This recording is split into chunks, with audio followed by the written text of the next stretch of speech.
వందే శంభుమాపతిం సురగురుం వందే జగత్కారణం వందే పన్నగభూషణం మృగధరం వందే పశూనాం పతిం వందే సూర్యశశాంకవక్నినయనం వందే ముకుందప్రియం వందే భక్తజనాశ్రయం చ వరదం వందే శివం శంకరం యా కుందేందుతుషారహారధవళా యా శుభ్రవస్త్రాన్వితా యా వీణావనదండమండితకరా యా శ్వేతపద్మాసనా యా బ్రహ్మాచ్యుతశంకర ప్రభృతిభిర్దేవైः సదా పూజితా सा मां पातु सरस्वती भगवती भारती నిక్షేసజాడ్యాపహ. ఒక సూర్యుండు సమస్త జీవులకు తాను కొక్కడైతోచు పోలిక ఏదేముడు సర్వకాలము మహాలీలన్నజోత్పన్న జన్య కదంబంబుల హృత్సరోరుహములన్ నానా విధానముల రూపకుడై వప్పుచుయుండు అట్టి హరినే ప్రార్థ్యంతు సిద్ధుండనై.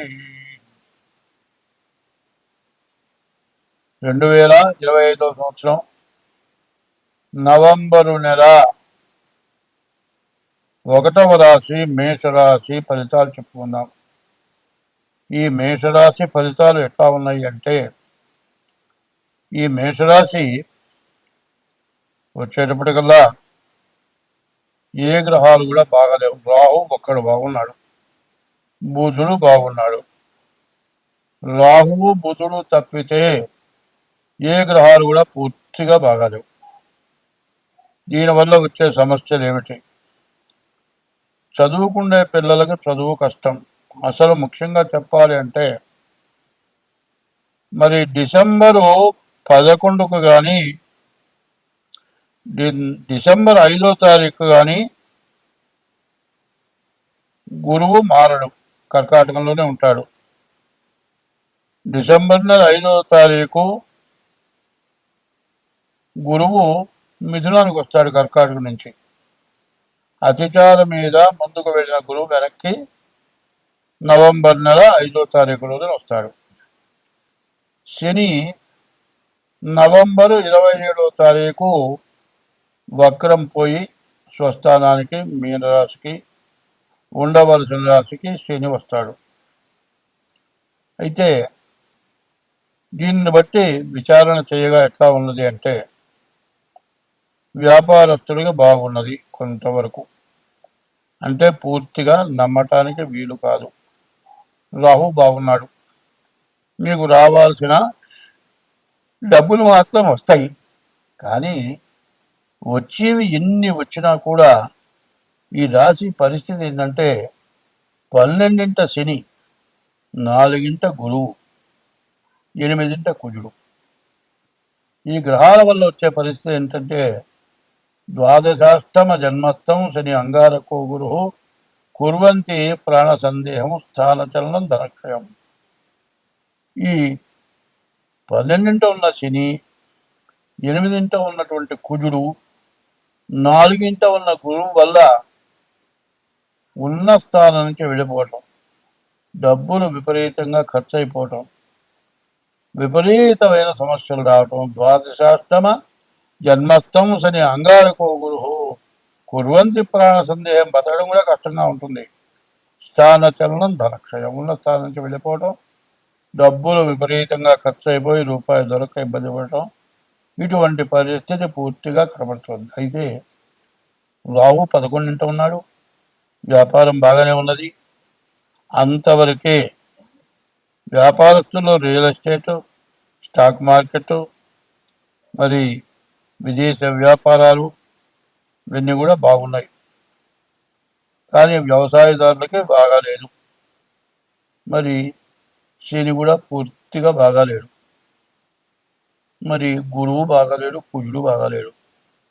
ఉన్న గ్రహాలు రాహు రవి తప్పితే ఏ గ్రహాలు బాగాలేవు. దీనివల్ల వచ్చే సమస్య ఏమిటి? విపరీతమైన ఖర్చులు, అనుకోని ఖర్చులు, అనారోగ్యాలు, సమస్యలు, కాదు ఒక్కోసారి యాక్సిడెంట్లు కూడా అవడానికి అవకాశం ఉంది. చేసే ఉద్యోగం చోట మానుకోవాల్సి రావటం, ఇవ్వవలసిన చోట తప్పనిసరిగా తల తాకట్టు పెట్టి ఇంట్లో డబ్బులు అయిపోయినా కూడా అప్పు తెచ్చి బాకీ తీర్చాల్సిన పరిస్థితులు ఉన్నాయి. ఇవన్నీ కూడా గోచారంతో చెబుతున్నాం. దీన్ని బట్టి మీరు ఆలోచించి ఏం చేయాలంటే, మీకు డేట్ ఆఫ్ బర్త్ ఉంటే తారీఖు, నెల, సంవత్సరం, టైము, లేకపోతే అరిచేతులు హస్త సాముద్రిక ద్వారా కానీ ఈ రాశి వాళ్ళు జాతకం చూపించుకోవడం అవసరం. ఎందుకంటే ఇప్పుడు చెప్పింది గోచారం, ఇంతవరకు చెప్పింది గోచారం, పూర్తిగా నష్టమే కనపడుతుంది. మరి గ్రహచారం అంటారు, పుట్టిన టైంని బట్టి గ్రహచారం. గోచారం 25 వంతులే, గ్రహచారం 75 వంతులు ఉంటుంది. దాంట్లో ఏదన్నా బాగుంటే మీకు అన్ని విధాల మంచి జరగడానికి అవకాశం ఉంది. కానీ చెప్పాలంటే పూర్తిగా ఉన్న డబ్బులు, సంపాదించుకున్న డబ్బులు, ఇవన్నీ చాలక ఇంకా అప్పులు, ఇటువంటి విపరీతమైన ఇబ్బందులు, కష్టాలు, ఆరోగ్యాలు, అనారోగ్యాలు, యాక్సిడెంట్లు, ఇట్లాంటి సమస్యలన్నీ వచ్చి మరి మీ అవసరాలను ఆగిపోయి ఇబ్బందులు పడే పరిస్థితి కనబడుతుంది. కాబట్టి ఈ రాశి వాళ్ళు ఎంత జాగ్రత్త పడితే అంత మంచిది. స్వస్తి. 25వ సంవత్సరం 6వ రాశి కన్యారాశి. ఈ కన్యారాశి ఎట్లా ఉన్నది అంటే, కన్యారాశికి శుక్రుడు, ఏకాదశిలో గురువు బాగున్నారు. మరి ఈ గురువు కూడా డిసెంబర్ 5వ తారీఖుకి మళ్ళీ దశమానికి రాబోతున్నాడు. మరి శని సప్తమంలో ఉన్నాడు. ఈ రాశి వాళ్ళకి భార్యాభర్తలకి తగాదాలు వచ్చే లక్షణాలు ఉన్నాయి. పెళ్ళైన వాళ్ళైతే భార్యాభర్తలకి, పెళ్లి కాని వాళ్ళైతే, పెళ్లికి ఎదురు చూసే వాళ్ళైతే ఎవరో ఒక అమ్మాయి వల్ల ఆ అమ్మాయిని ఇష్టపడి ఆ అమ్మాయి వల్ల చాలా నష్టపడే లక్షణాలు బాగా ఎక్కువగా కనబడుతున్నాయి. కాబట్టి ఈ రాశి వాళ్ళు సప్తమ స్థానం కడత్ర స్థానంలో శని ఉన్నాడు. 6, 7 శని ఉండటం చాలా కష్టదశ, చెప్పడానికి వీలు కాని కష్టదశ. ఈ రాశి వాళ్ళు వ్యాపారస్తులకు చాలా కష్టతరంగా ఉంది. మరి వ్యవసాయదారులకు మాత్రం పూర్తిగా బాగుంది. చదువుకునే పిల్లలు, ఉద్యోగం చేసే వాళ్ళకి మంచి ప్రమోషన్లు వస్తాయి. విదేశాలకు వెళ్ళే వాళ్ళకు కూడా విదేశాలకు వెళ్ళడానికి మంచి అవకాశం. విదేశాలకు వెళ్ళినా కూడా తగినటువంటి ఉద్యోగం రావడానికి కూడా పూర్తిగా అవకాశం ఉంది. అయితే ముఖ్యంగా చెప్పవలసింది ఏమిటంటే, మాసాల్లో కల్లా కూడా మరి శివకేశవులను పూజించేటువంటి మాసం కార్తీక మాసం. మరి ఏకాదశి రోజున, మరి 1వ తారీఖు ఏకాదశి రోజున, 1వ తారీఖు ఏకాదశి రోజున, 2వ తారీఖు ద్వాదశి రోజున మరి విష్ణువుని పూజించే రోజులు. సోమవారం ఈశ్వరుని పూజించే రోజులు. ఈ రోజులు భగవంతుడు ఎందుకు సిద్ధంగా ఉన్నాడు అంటే, మహాపాపాలు, వంశపారంపర్యంగా చేసినటువంటి మహాపాపాలు ఉంటే అవి పోక బాధలు పడేటువంటి వాళ్ళని రక్షించడం కోసమై కార్తీక మాసంలో బ్రహ్మ, విష్ణు, మహేశ్వరుడు ముగ్గురిని కూడా పూజించడానికి అవకాశం ఉంది. బ్రహ్మ అంటే దీపారాధన, జ్యోతిస్వరూపం బ్రహ్మ. బ్రహ్మని ఇటు విష్ణువుని సత్యనారాయణ స్వామితో, మరి ద్వాదశి రోజున తులసి ఉసిరి చుట్టూ పెట్టి తులసి ధాత్రి సహిత లక్ష్మీనారాయణ స్వామి పూజ, దీపారాధన, మరి ఈశ్వరుని అభిషేకం, ఇవన్నీ కూడా చాలా విశేషమైనవి. ఏ రాశి వాళ్ళైనా సరే, ఏ బాధలు ఉన్నా సరే తప్పనిసరిగా ఈ వ్రతాలు చేసుకోండి, ఈ దేవతా పూజలు చేయండి. కన్యారాశి కొంతవరకు బాగానే ఉంది, కానీ అన్నిటికీ ప్రధానం ఏంటంటే చెట్టుకి మొదలు ప్రధానమైంది, కుటుంబానికి స్త్రీ ప్రధానమైంది. భార్య ఉంటేనే ఆ ఇల్లు బాగుంటుంది. భార్య లేనటువంటి వాడు బజారు పాలే. భార్య ఉంటే గృహంలో ఉంటాడు. గృహము గృహిణి గృహస్థు అంటారు. అటువంటి భార్య శని సప్తమ స్థానంలో ఉంటాం. అందులో వక్రించిన శని వల్ల భార్యాభర్తలకు కూడా తగాదాలు గొడవలు వచ్చే పరిస్థితులు బాగా కనపడవచ్చు. ఇది ఉన్నది లేదు అనే సంగతి రకరకాల అందరూ చెబుతూ ఉంటారు. అందరూ మంచివాళ్ళు కాదంటలే, తప్పు చెబుతున్నారు అంటలేదు నేను. ఎవరిని విమర్శించేవాడిని కాదు. ముఖే ముఖే సరస్వతి అన్నారు. మరి రకరకాలైన ఈ జ్యోతిష్య భాగంలో ఆలోచించిన కొద్దీ కూడా చాలా బాగా మంచి ఆలోచన వస్తుంది. కాబట్టి వ్యవసాయదారులకు బాగుంది. వివాహం చేసుకోవాలంటే జాగ్రత్తగా పెద్దల నిర్ణయంతో ఈ రాశి వాళ్ళు వివాహం చేసుకోండి. ప్రేమ వివాహాలు చేసుకుంటే మంచిది కాదు, చాలా ఇబ్బంది పడతారు. స్వస్తి. ఈ సంవత్సరం మొత్తంలో ఇబ్బంది పడనివాడు బాధపడనివాడు ఎక్కడూ లేడు. అందరికీ బాధలు వచ్చినాయి. వర్షం వల్ల ఇబ్బంది పడనివాడు ఎక్కడూ లేడు. ఉద్యోగం అంటే గవర్నమెంట్ ఉద్యోగం కానీ ఏ ఉద్యోగం అయినా కానీ బండి మీద కానీ, టూ వీలర్ మీద కానీ, ఫోర్ వీలర్ మీద కానీ పోతూ ఉంటే డ్రైనేజ్ పొంగి కార్లు మునిగిపోయి, కార్లు ఇంజన్లు పాడైపోయి, కార్లు వరదల్లో కొట్టుకుపోయి ఇబ్బంది పడ్డవాడు ఉన్నారు. సరే, నడిచిపోయే వాళ్ళ బతుకు చెప్పక్కర్లా.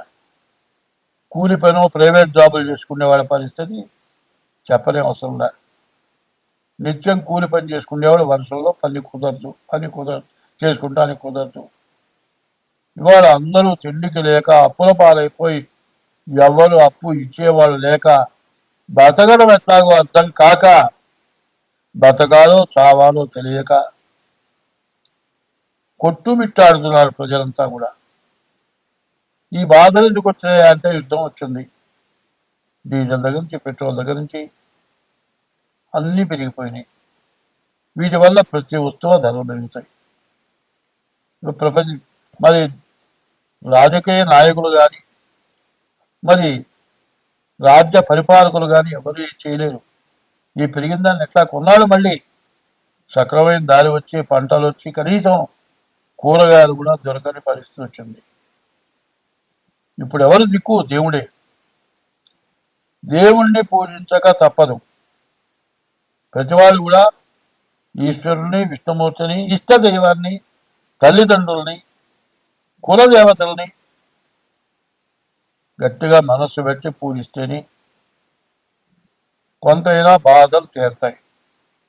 అదే కాదండి, ఎవరు ఎన్ని చేసినా బతికున్న తల్లిదండ్రులకి అన్నం పెట్టకపోవటం, వాళ్ళు తిన్నారా తినలేదా చూడకపోవటం, కనీసం వాళ్ళని వృద్ధాశ్రమాలకు పంపించడం, తర్వాత విదేశాల్లో ఉన్న వాళ్ళు వృద్ధాశ్రమంలో ఉన్న తల్లిదండ్రులు చచ్చిపోతే రాకపోవటం, దహనం చేయకపోవటం, కర్మ చేయకపోవటం, ఇవి చెయ్యరాని మహాపాపాలు. వాళ్ళకి ఎవరేం పెట్టారు, ఏం తిన్నావా, అన్నం తిన్నావా, ఏం తిన్నామని ఆలోచన పెద్దవాళ్ళకు ఉండదు. నా కొడుకులు, నా కోడళ్ళు, నా కూతుళ్ళు, నా అల్లుళ్ళు, నా మనవాళ్ళు, నా మనవరాళ్ళు వాళ్ళని చూడాలని వాళ్ళ ప్రాణం పీకుతూ ఉంటుంది. కానీ వృద్ధాశ్రమంలో కూడా వాళ్ళని తలుచుకుంటూ పిచ్చి వాళ్ళు అయిపోతున్నారు. తల్లి, తండ్రి, గురువు, దైవం అన్నారు. ముందు తల్లిదండ్రులని సరిగ్గా చూడాలి. ఈ పాపం బాగా ఇబ్బంది పెడుతోంది. తర్వాత వ్యభిచారం.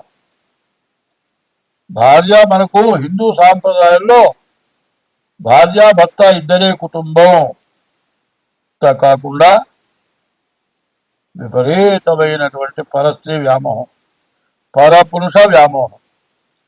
5 సంవత్సరాల పిల్లలకు ఇంజక్షన్లు చేసి వ్యభిచార గృహాలు పంపించడం, ఇటువంటి మహాపాపాల వల్ల దేశం అంతా కూడా నాశనం అయిపోయింది. మరి రకరకాల వ్యాధులు వచ్చినాయి. ఆ వ్యాధులు తగ్గక చాలా ఇబ్బంది పడుతున్నారు. మరి ఇవన్నీ మార్పు చేసుకోవాల్సిన అవసరం మన ఎందు ఉన్నది. ఎంతమంది దేవతల పూజలు చేసినా చెయ్య తగిన పనులు. పెళ్లి చేసుకున్నావు, 2 3 పిల్లల్ని కన్నావు, నీ దాంట్లో ఉద్యోగం చేసే పిల్లలు నువ్వు మరిగావు. నీ భార్య ఉద్యోగం చేస్తుంది, ఆమె కళ్ళు మెరిగింది. చెరుగొడుతో ఇద్దరు వెళ్ళారు. ఆ పిల్లలు ఏమైపోతున్నారు? తల్లిదండ్రులు, అమ్మమ్మ తాతో, నాయనమ్మ తాతో కొన్నాళ్ళ పాటు వాళ్ళు ఉంటే చూస్తారు. వాళ్ళు లేకపోతే ఆ పిల్లల గతి అనాథ శరణాలయం. చివరికి ఏమవుతుంది? యవ్వనం పోయిన తర్వాత చేసుకున్న భార్యలాగా పరస్త్రీల వల్ల, పరపురుషుల వల్ల విభజన వెళ్ళిపోతారు, ఉండరు. పూర్తిదాకా వాళ్ళు కాలం గడిపేవాళ్ళు 1000 ఒకడు కూడా గడపట్ల. చివరికి భార్య గతి అవుతుంది. అదే పెళ్లి చేసుకోకుండా ఉన్న భార్య అయితే గతిన భార్య ఉంటుంది. ఇద్దరు చెరవలను పెళ్లి చేసుకుంటే హిందూ సాంప్రదాయమైన సనాతన వ్యవస్థ నాశనమైపోతుంది. సనాతన వ్యవస్థను పూర్తిగా విడగొట్టుకున్నారు. వస్త్రధారణ పూర్తిగా పాడైపోయింది. ఈ వస్త్రధారణ ఎందుకు చేస్తున్నాం అనేది ఆలోచించుకోవాలి. నేను చెప్పటం కాదు, ఇంట్లో పెద్దవాళ్ళు, తల్లిదండ్రులు, పిల్లలు, చదువుకునేటువంటి పిల్లలకి జాగ్రత్తలు చెప్పాల్సిన అవసరం ఉంది. ఇవన్నీ కూడా జాగ్రత్త వహించడమే కాదు, దేవతా పూజలు జరగాలి. అందులో ముఖ్యంగా గజేంద్ర మోక్షం అని ఉంది. వంశపారంపర్యంలో వంశ మూల పురుషులు చేసిన పాపం పోవాలి అంటే గజేంద్ర మోక్ష పారాయణ చేస్తే సమస్త పాపాలు నశించిపోతాయి. ఆ గజేంద్ర మోక్షం కూడా ఈ యూట్యూబ్ వాళ్ళకి ఇద్దాం అనుకున్నాను. వాళ్ళ టైము చాలలేదు, నాకు కూడా చెప్పగలిగినట్టుగా లేదు. ఇంకొక రోజు గజేంద్ర మోక్షం చెప్పుకుందాం. ఇప్పుడు చెప్పింది మొత్తం ప్రతి రాశికి చివరిలో వేయండి. ఇది తప్పనిసరిగా వేయాలి. ప్రతి వాళ్ళు అవలంబించాలి. భర్తని భార్య, భార్యను భర్త, అత్తమామల్ని కోడలు, తల్లిదండ్రుల్ని కొడుకు జాగ్రత్తగా చూడటం, వాళ్ళకి బాధ లేకుండా సంతోషంగా బతికేటట్లుగా చేయటం, పరస్త్రీ వ్యామోహాలు లేకుండా చేసుకున్న భార్యతో సక్రమంగా ఉండటం. వీటి తర్వాత దేవతా పూజలు.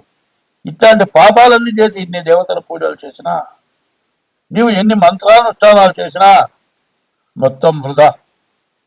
ఎందుకంటే సాంప్రదాయమైనటువంటి లక్షణాలు ఉండాలి. ఏవైనా ఉంటే మానుకోవాలి. మానుకున్న తర్వాతే దేవతా పూజలు చేయాలి. నా ఇష్టం వచ్చినట్లు నేను తిరుగుతాను, ఎన్నో పూజలు చేస్తానంటే ఎవరూ బాగుపడలేరు. ఇప్పుడు వచ్చినటువంటి విపరీతమైన వరదలు రావటానికి కూడా ఇప్పుడు నేను చెప్పినటువంటి మహాపాపాల వల్లే ఇట్లాంటి బాధలన్నీ వచ్చినాయి. ఇది ప్రతిరాశికి కూడా చివరి భాగంలో వేయండి.